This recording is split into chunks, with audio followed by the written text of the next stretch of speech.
Welcome back to the English Globe podcast, where learning English is more than just grammar and vocabulary. It's about unlocking new possibilities. I'm Arthur. And I'm Olivia. Today, we're diving into a fascinating topic that can truly transform your life: effective communication.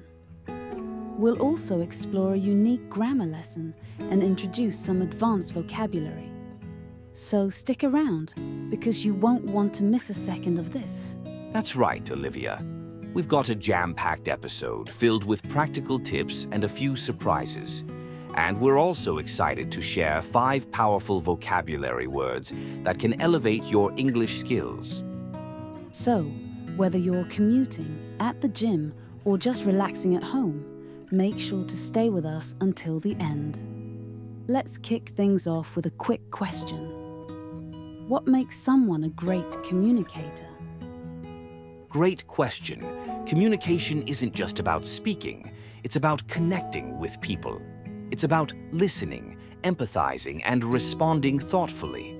And today, we'll explore how these elements can make you not just a better English speaker, but a more compelling communicator overall. Exactly. We often focus on what we say, but how we listen is just as important. This brings us to our first vocabulary word: empathy. Empathy is the ability to understand and share the feelings of another person. It's a cornerstone of effective communication. And speaking of empathy, let's explore how it plays a role in our unique grammar topic today: inversion for emphasis. This structure is a bit more advanced, but it's incredibly powerful for making your statements more impactful. Inversion occurs when we reverse the normal word order in a sentence, often to add emphasis or drama. For example, instead of saying, "I have never seen such a beautiful sunset," you could say, "Never have I seen such a beautiful sunset." The latter feels more dramatic and highlights the rarity of the event. That's a great example, Olivia. It's a technique often used in literature and speeches to captivate the audience.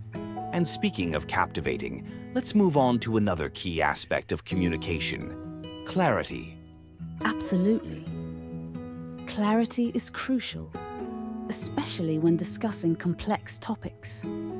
This leads us to our second vocabulary word: articulate.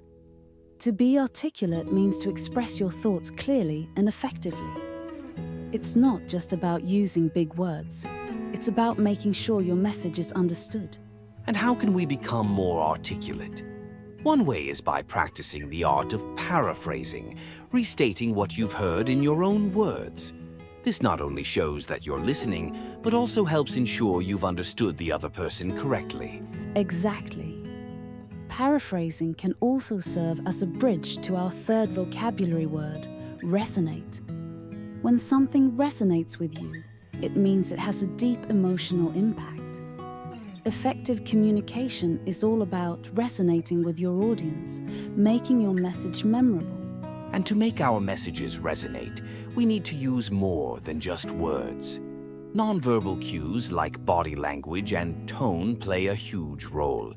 This brings us to our fourth vocabulary word: nuance.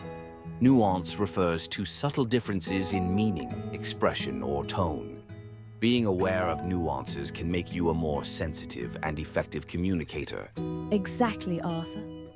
It's about understanding the shades of meaning in a conversation, which can often go unnoticed.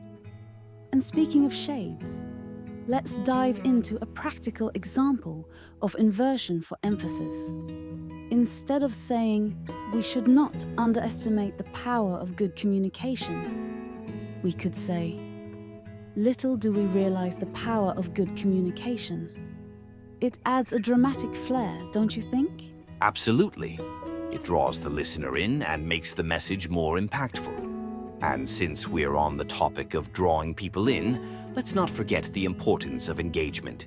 Our fifth vocabulary word. Engagement isn't just about talking. It's about creating a dialogue where everyone feels involved. Yes, engagement is key. It's what makes a conversation feel like a two-way street rather than a monologue. To keep your audience engaged, ask open-ended questions, encourage participation, and most importantly, listen actively. And that brings us back to empathy. When you're genuinely interested in the other person's perspective, it shows. It creates a connection, making the conversation more meaningful and impactful. Speaking of impactful conversations, we're about to share some real-life scenarios where these communication techniques can make a difference. But before we dive into that, let's recap our unique grammar lesson on inversion for emphasis. Absolutely. Inversion is a powerful tool that can make your speech more engaging and dramatic. Remember, it's all about flipping the usual word order to highlight something special. For instance, never have I been so excited about a podcast episode. And we hope you're just as excited as we are. Now, let's explore a scenario where the skills come into play. Imagine you're in a meeting and want to propose a new idea. Instead of saying, "I think we should consider this option," you could use inversion for emphasis. Consider this option. We must. It adds a sense of urgency and importance. Great example, Olivia. And don't forget to be articulate. Clearly state your points and be ready to explain them in simpler terms if needed. This shows that you're confident and prepared, which can be very persuasive. And while you're articulating your points, pay attention to nuances. Watch the body language of your listeners.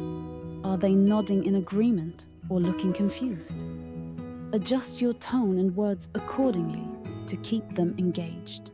That's a great tip. Engagement is about adapting to your audience and making sure they're with you every step of the way. It's not just about delivering your message. It's about ensuring it resonates with them. Exactly. And to wrap up our discussion, remember that good communication is a blend of words, empathy, and engagement. It's about making connections and leaving a lasting impact. So, to all our listeners, practice these techniques and incorporate them into your daily conversations. Whether it's in a meeting, a casual chat, or even a podcast, these skills can make a huge difference. And don't forget our vocabulary words for today. Empathy, articulate, resonate, nuance, and engagement. Try to use them in your conversations this week. We hope you enjoyed today's episode. If you did, be sure to subscribe and share it with your friends. And remember, communication is a skill you can always improve. Absolutely.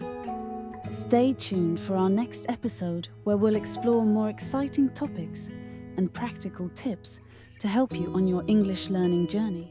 Thanks for joining us on the English Globe podcast. Keep practicing, stay curious, and most importantly, stay engaged. Until next time, keep learning and growing. Goodbye. Goodbye, everyone.